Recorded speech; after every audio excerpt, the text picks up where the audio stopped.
नमस्कार दोस्तों, good evening. और कैसे हो?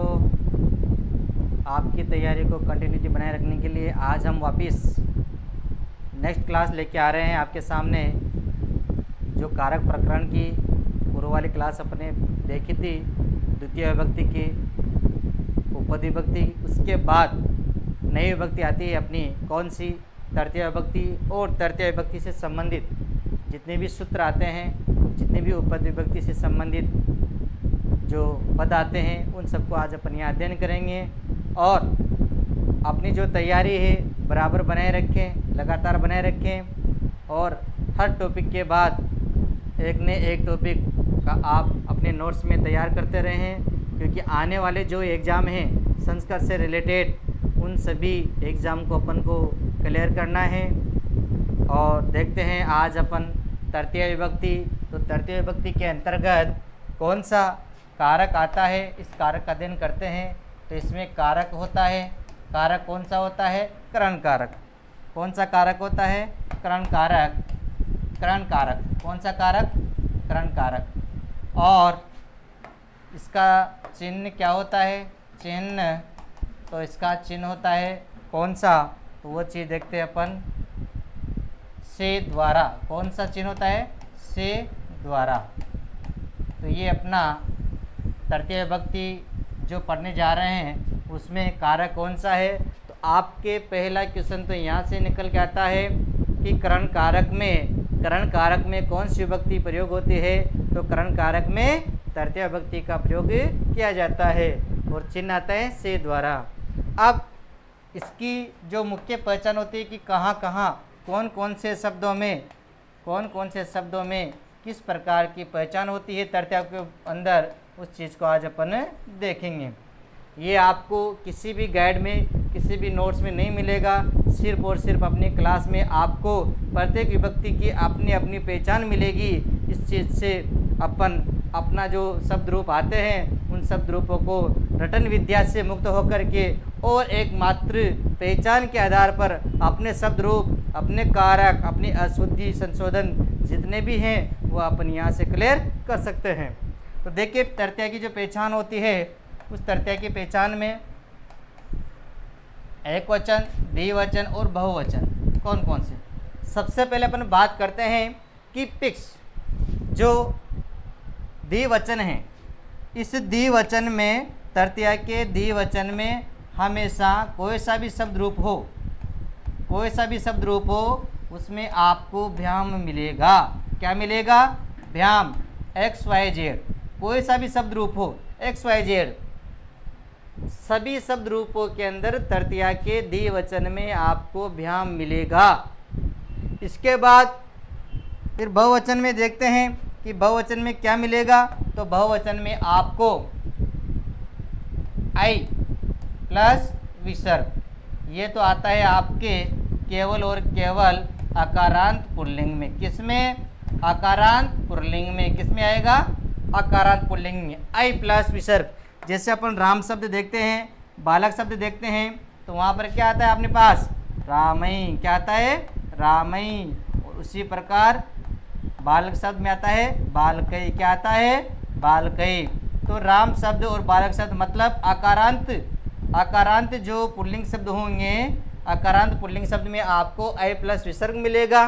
और इसके बाद आपको ये देखना है कि इसके अलावा जितने भी शब्द रूप रहेंगे उसमें आपको भी मिलेगा। क्या मिलेगा? भी। अन्य शब्द रूपों में, अन्य में कौन कौन से आ गए? अकारांत पुल्लिंग को छोड़ करके जितने भी शब्द रूप आते हैं अकारांत पुल्लिंग में सर्वनाम भी आते हैं, तो वो भी इसमें आएंगे। और अकारांत पुल्लिंग के अलावा इकारांत, उकारांत, त्रिकारांत, स्त्रीलिंग जितने भी शब्द आते हैं सब में आपको भी मिलेगा। तो तृतीया के बहुवचन में आई प्लस विसर्ग और भी, हरि भी, रमा भी, गुरु भी, लता भी, जितने भी उदाहरण हैं, हरि भी,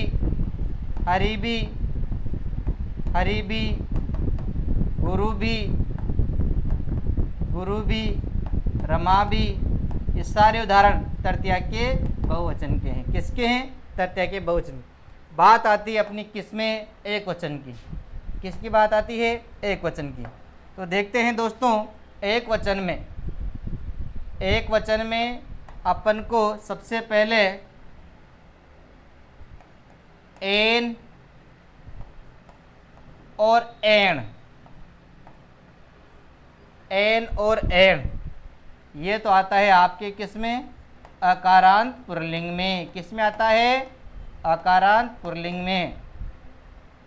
इसके बाद ना और ना, ये आता है आपके इकारांत, उकारांत इत्यादि, इकारांत उकारांत इत्यादि पुल्लिंग शब्दों में। किसमें आता है, ना, ना। और आ की मात्रा, आ की मात्रा, किसकी मात्रा, आ की मात्रा, ये आते हैं आपके तकारांत, नकारांत इत्यादि शब्दों में। किसमें, तकारांत, नकारांत, तकारांत, नकारांत इत्यादि शब्दों में आपके आ की मात्रा आपको मिलेगी। कोई सा भी शब्द रूप हो, अगर आ की मात्रा आपको मिलती है किसी भी शब्द रूप में, तो निश्चित वह तृतीया का एक वचन का रूप होगा। और इसके बाद देखते हैं जो स्त्रीलिंग शब्द है उनमें आपको या और वा मिलेगा। क्या मिलेगा, या और वा मिलेगा स्त्रीलिंग शब्दों में। किसमें, स्त्रीलिंग शब्दों में या और वा मिलेगा। और अस्मद शब्द है, युष्मद शब्द है, तो वहाँ पर तवैया, मया इत्यादि शब्द मिलेंगे। तो इनके अलावा जितने भी शब्द बचे वो शब्द में इनकी पहचान ज़्यादा कराती है। एन, कौन सी, एन, एन, जैसे एन से संबंधित बालकेन, बालकेन। एन में रामेण, एन में रामेण। नामे, नामे हरिणा, नामे हरिणा। आमे, आमे देख लो आप, जगता, आत्मना, राज्ञा, सब में आ की मात्रा आ रही है आपके। और रमैया, लतैया, धेनवा इत्यादि शब्दों में आपको यावा मिलेगा। तो ये मुख्य रूप से तृतीया विभक्ति की पहचान होती है। एक वचन की पहचान, द्विवचन की पहचान और बहुवचन की पहचान। यहाँ से अपने शब्द रूप रटने की कोई ज़रूरत नहीं है, बस इतनी सी पहचान याद रखिए कि तृतीया के बहुवचन में हमेशा भी मिलेगा, केवल अकारांत पुल्लिंग शब्दों को छोड़ करके। और द्विवचन में तो हमेशा आपको ध्यान मिलेगा, कोई सा भी शब्द रूप हो। और एक वचन में एन भी प्राप्त होता है, करांत पुल्लिंग में ना और ना भी प्राप्त होता है, आ की मात्रा शेष रहती है तकारांत, नकारांत इत्यादि शब्दों में। और या और वा जो स्त्रीलिंग शब्द आते हैं इन सब में वो प्राप्त होते हैं। अब चलते हैं अपन मुख्य रूप से तृतीया के सूत्रों पर। किस पे चलते हैं, तृतीया के सूत्रों पर। तो पहला सूत्र आपको आता है, पहला सूत्र आता है आपका साधक तमम कर्णम। कौन सा, साधक तमम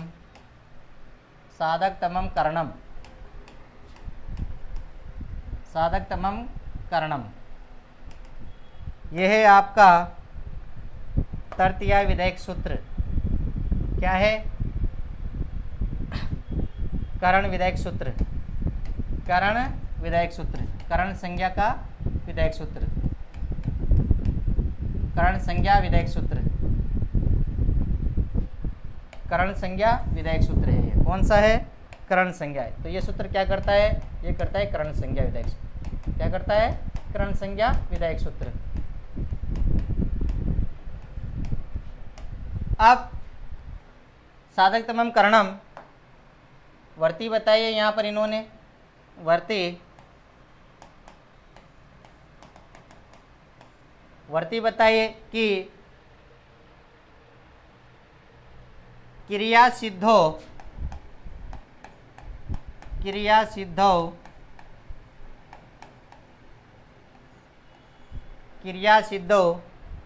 प्रकृष्टो कारकम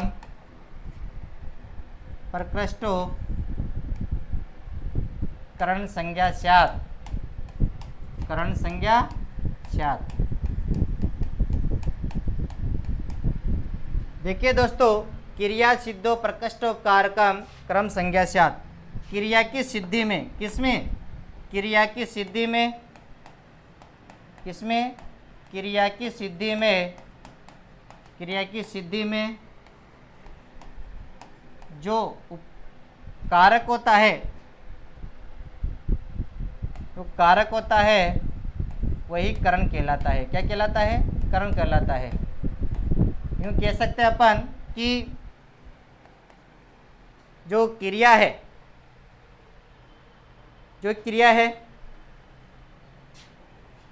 उस क्रिया को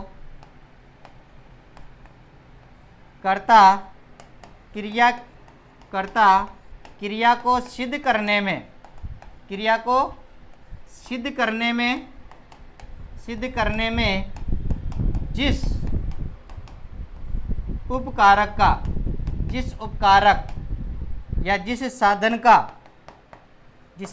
का प्रयोग किया जाता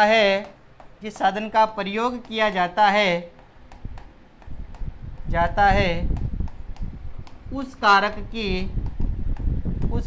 की करण संज्ञा होती है। क्या होती है? उस कारण की करण संज्ञा होती है। और यहाँ पर जो करण है, करण का मतलब क्या है? साधन। करण का मतलब क्या है? यहाँ पर करण से तात्पर्य साधन या सहायक। अर्थात अपन कह सकते हैं कि कर्ता क्रिया को सिद्ध करने में जिस पदार्थ की या जिस साधन की आवश्यकता होती है उस साधन की ही करण संज्ञा होगी। क्या होगी? उस साधन की ही करण संज्ञा होगी।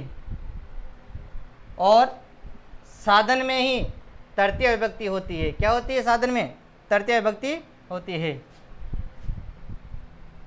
उदाहरण के रूप में देखते हैं, उदाहरण से समझते हैं इस चीज को।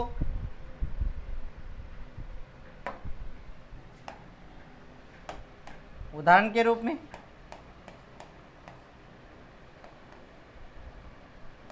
सीता कलमेन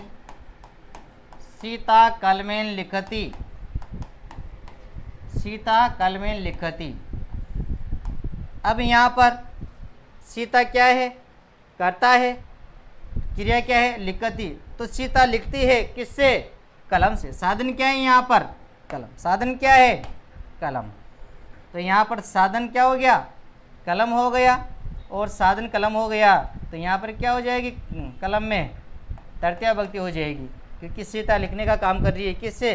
कलम से। इसी प्रकार सीता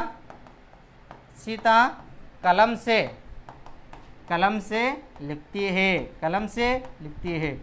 दोस्तों, इनके अनुवाद को लिखती है। इसके अनुवाद को बराबर अपनी नोटबुक में नोट करना, क्योंकि जब अनुवाद देंगे और अशुद्धि संशोधन में कारक से संबंधित जो संस्कृत ट्रांसलेशन होता है उस वाक्य को देते हैं तो वहाँ पर इसी प्रकार कारकों का, इसी प्रकार की शब्दों का प्रयोग देखने को प्राप्त होते हैं। दूसरे उदाहरण में देखते हैं अपन। कर्षक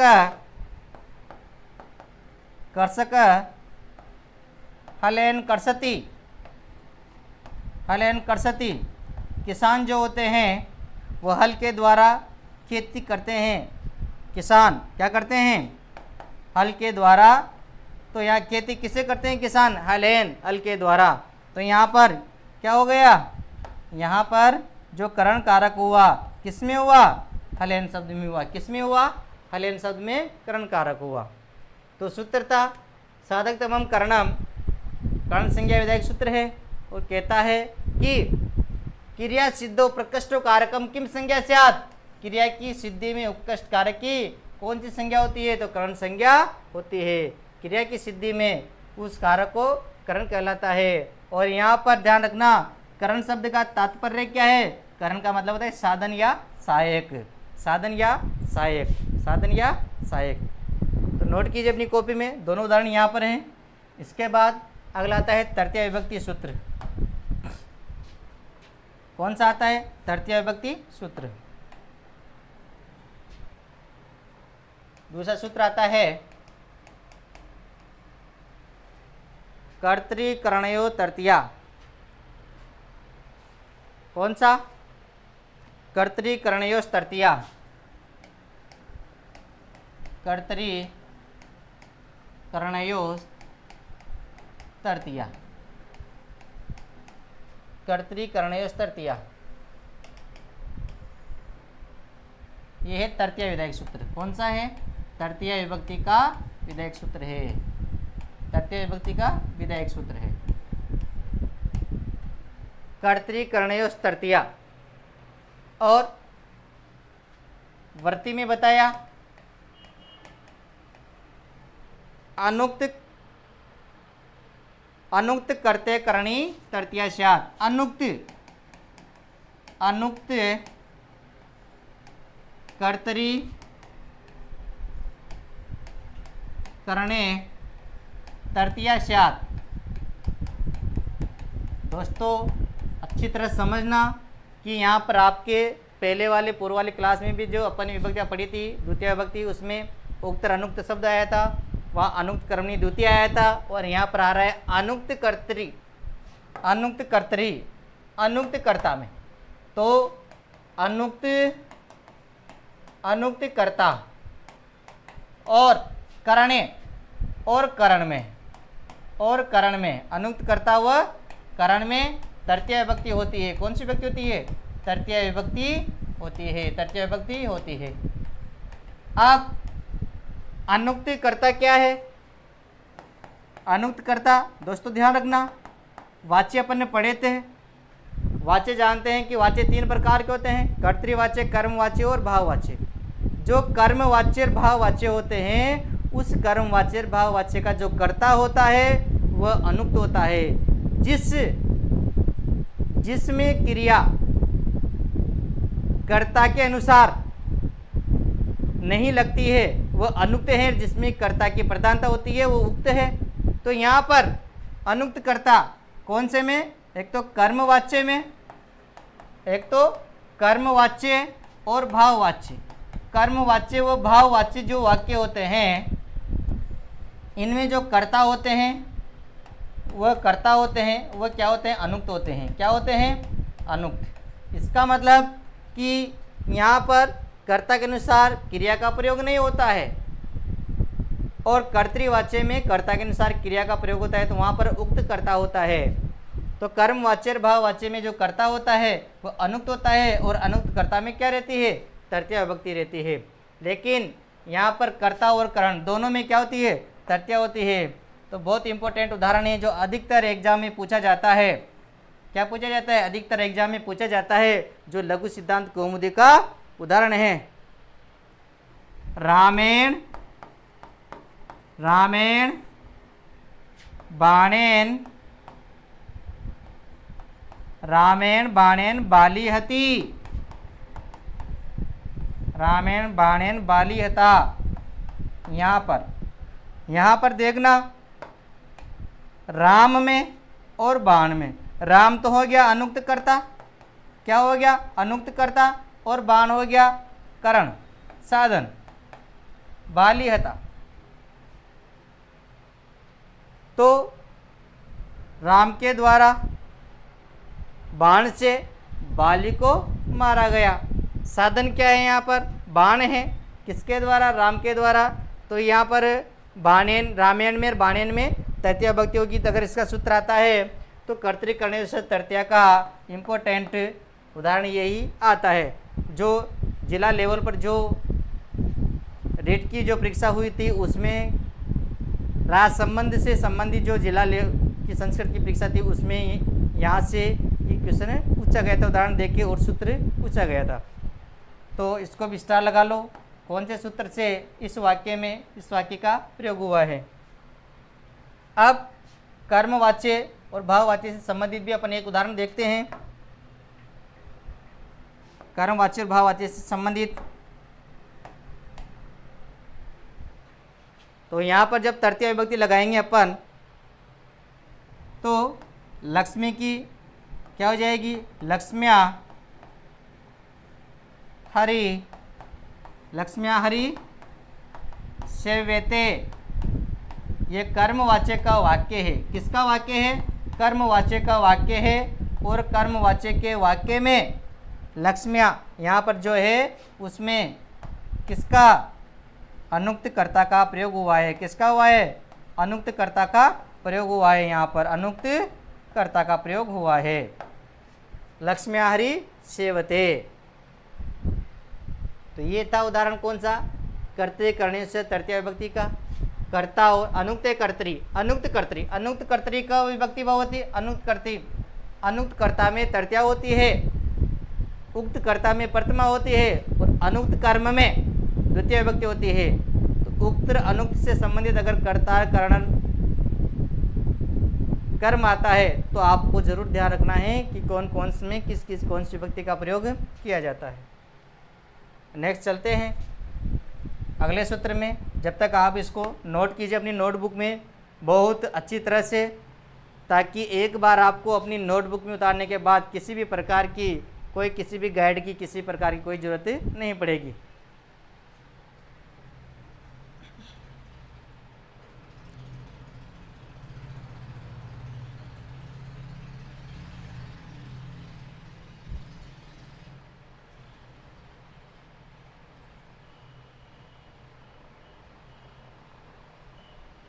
चलते हैं आगे। अगला सूत्र आता है इसका तृतीया का। अगला सूत्र आता है तृतीया का सूत्र सहयुक्ते सहयुक्ते अप्रधाने, सहयुक्ते अप्रधाने, सहयुक्ते अप्रधाने। कौन सा, सहयुक्ते अप्रधाने, सहयुक्ते अप्रधाने। वृत्ति बताइए इसकी कि सहर्थे सहर्तेन सहर्तेन युक्ते अप्रधाने अप्रधाने तृतीया स्यात्, तृतीया स्यात्। सार्तेन युक्ते अप्रधाने तृतीया स्यात्। अब सार्तेन युक्ते अप्रधाने, अब प्रधान अप्रधान क्या होगा, कर्तृ कर्ता। सयुक्ते अप्रधाने तृतीया स्यात्।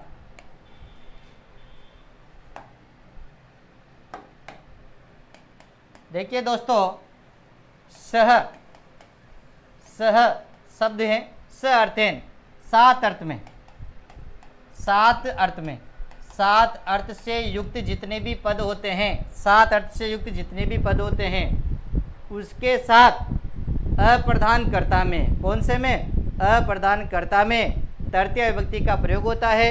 और यहाँ पर सात अर्थ से संबंधित इस सूत्र के माध्यम से चार शब्द आते हैं। सह साकम, सह साकम समाम, सह साकम समाम सार्धम, सह साकम समम सार्धम। इन चारों शब्दों के योग में सात अर्थ में जब इनका प्रयोग होता है तो कौन सी विभक्ति का प्रयोग होता है, तृतीय विभक्ति का प्रयोग होता है। कौन सी विभक्ति का, तृतीय विभक्ति का, और वो भी कौन से में, अप्रधान कर्ता में। दोस्तों ध्यान रखना, सहयुक्त अप्रधानी, सह अर्थ में, सात अर्थ में जो तृतीया होती है वह अप्रधान कर्ता में होती है। किस में होती है, अप्रधान कर्ता में होती है। उदाहरण से देखते हैं। उदाहरण के रूप में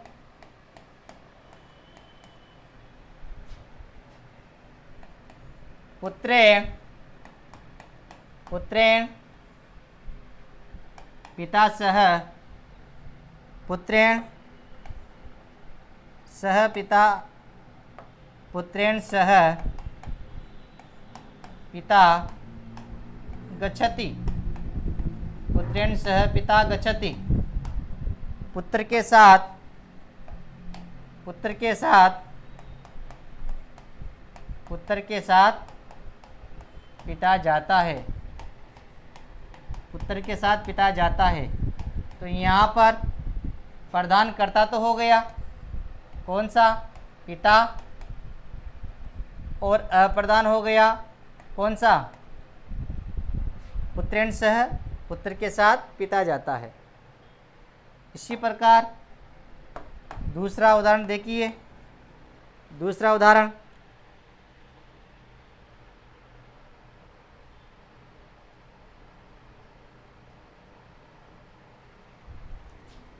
मात्रा सार्धम, मात्रा सार्धम पुत्री भोजनम पचति, भोजनम पचति। मात्रा, मात्रा माता के साथ पुत्री भोजन पकाती है। माता के साथ, माता के साथ पुत्री भोजन पकाती है, भोजन पकाती है। 7 अर्थ में।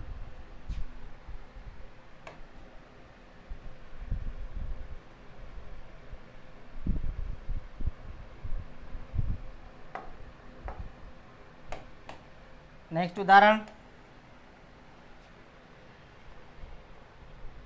गुरुणाम साकं छात्र अधीतम। गुरु के साथ, गुरु के साथ छात्र, गुरु के साथ छात्र पढ़ते हैं, पढ़ते हैं। गुरुणा, यहाँ पर अप्रधान गुरुणा, छात्र प्रधान। इस प्रकार पुत्रेण से पिता गच्छति।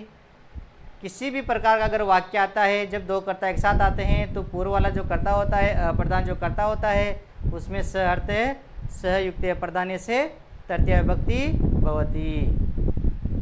नोट करो।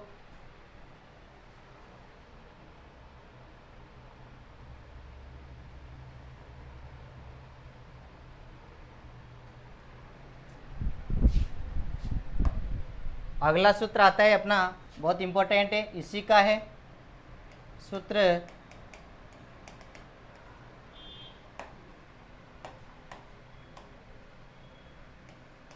एनांग विकारः, एनांग विकारः, एनांग विकार।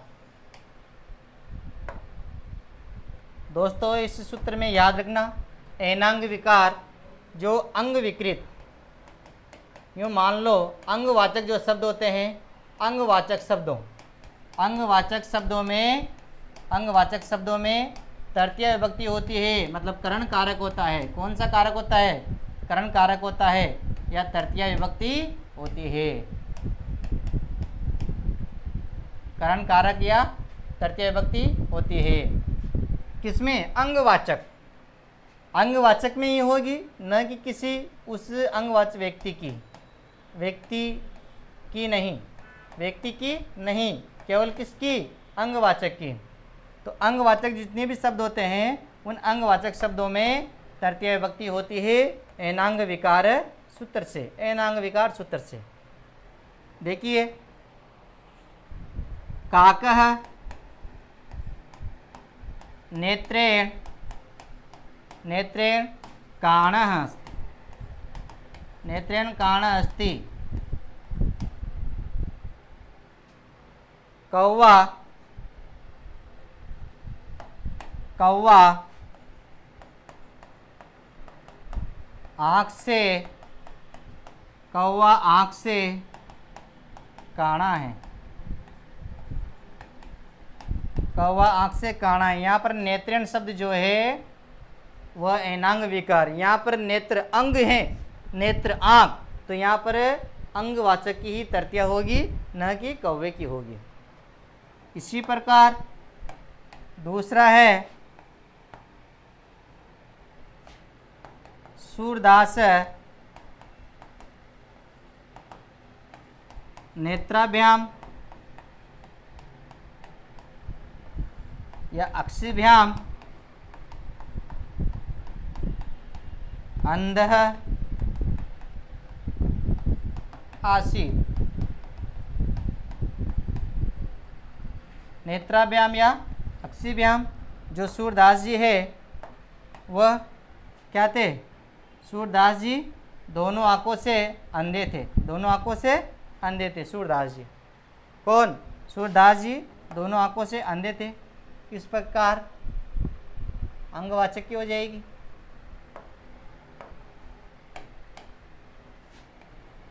इसी प्रकार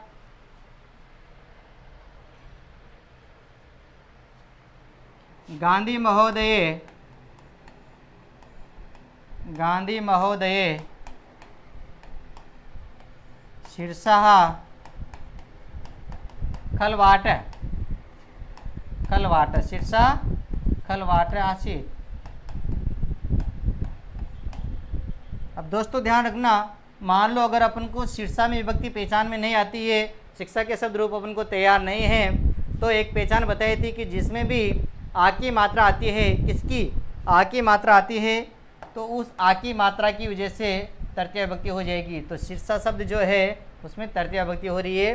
तो गांधी महोदय शीर्षे खलवाट थे। खलवाट का मतलब होता है गंजे। क्या होता है? गंजे थे। तो गांधी महोदय शीर्षे गंजे थे। इसी प्रकार अपन अगला उदाहरण देखते हैं इसका।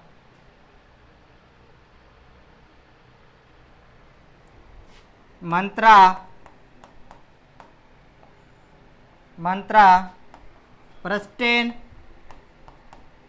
पृष्ठेन कुब्जा आसीत्। मंत्रा पृष्ठेन कुब्जा आसीत्। जो मंत्रा थी वो पृष्ठेन पीठ से क्या थी? कुब्जा। पीठ से क्या थी? कुब्जा, जिसको अपन कहते हैं कुबड़ी। कुब्जा पीठ से, पृष्ठेन पीठ से वह कुब्जा थी, पीठ से, तो पृष्ठेन में तृतीया विभक्ति हो गई।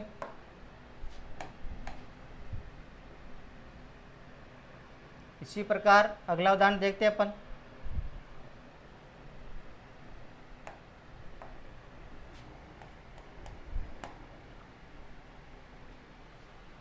पांचवा उदाहरण, जब तक आप इसको नोट कीजिए।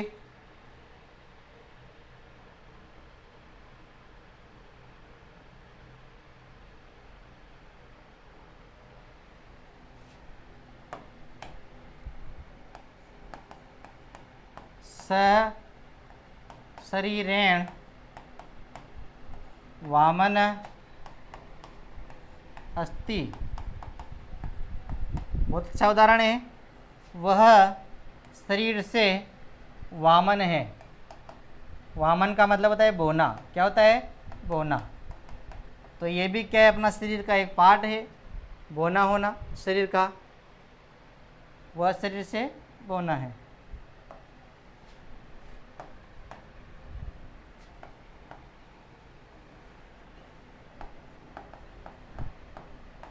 सकर्णेन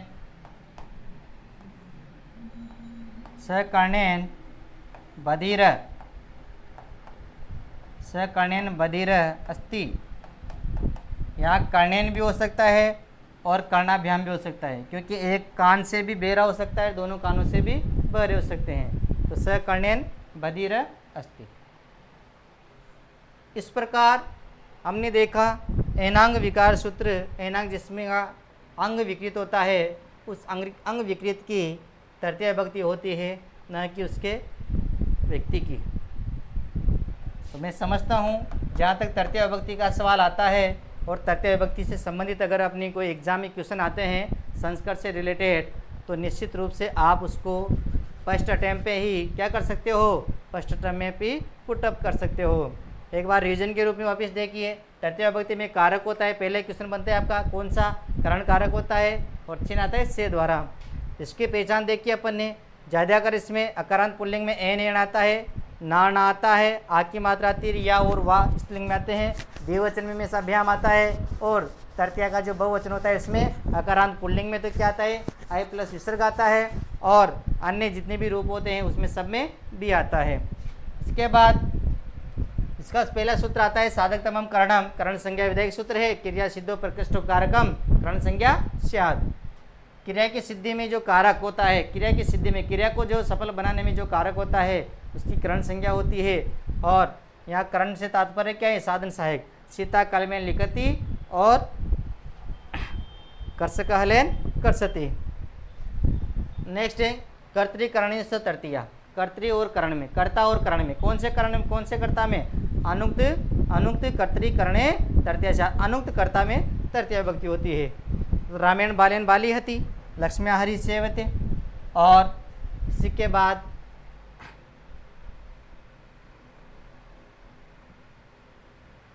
सहयुक्ति अप्रदाने, कौन सा, सहयुक्ति अप्रदाने, सह अर्थ के योग में, सात अर्थ के योग में, सह साकम समम सार्धम का एक ग्रुप है इनका, सात अर्थ में, सह साकम समम सार्धम इति तृतीया, सह साकम समम सार्धम, पुत्रेण सह पिता गच्छति। तो अब वो भी कौन से में, अप्रधान है, अप्रधान कर्ता में। और एक देखा अपन ने कौन सा, एनांग विकार, कौन सा देखा, एनांग विकार। एनांग विकार के योग में जो अंगवाचक होते हैं, अंगवाचक शब्दों में तृतीय विभक्ति होती है या करण कारक होता है।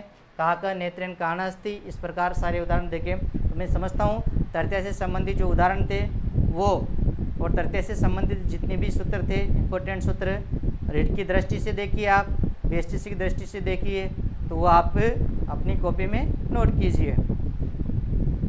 मिलते हैं हम अगली नेक्स्ट क्लास में, अगला भाग लेके, अगला पार्ट लेकर के। जब तक आप अपनी ऑनलाइन क्लास को बराबर बनाए रखें और ऑफलाइन क्लास जैसा महसूस करके और अपनी तैयारी को कंटिन्यू बनाए रखें। क्योंकि देखिए दोस्तों, राज्य सरकार के द्वारा 50% महिला आरक्षण दे दिया गया है रेट में, तो महिला शक्ति को तो बहुत मेहनत करने पर और उससे ज़्यादा मेहनत करनी पड़ेगी इसकी बालक वर्ग को। तो दोनों बराबर तैयार करते रहिए और अपनी सफलता को छूइए। जयतु संस्कृतम जयतु भारतम। Thank you.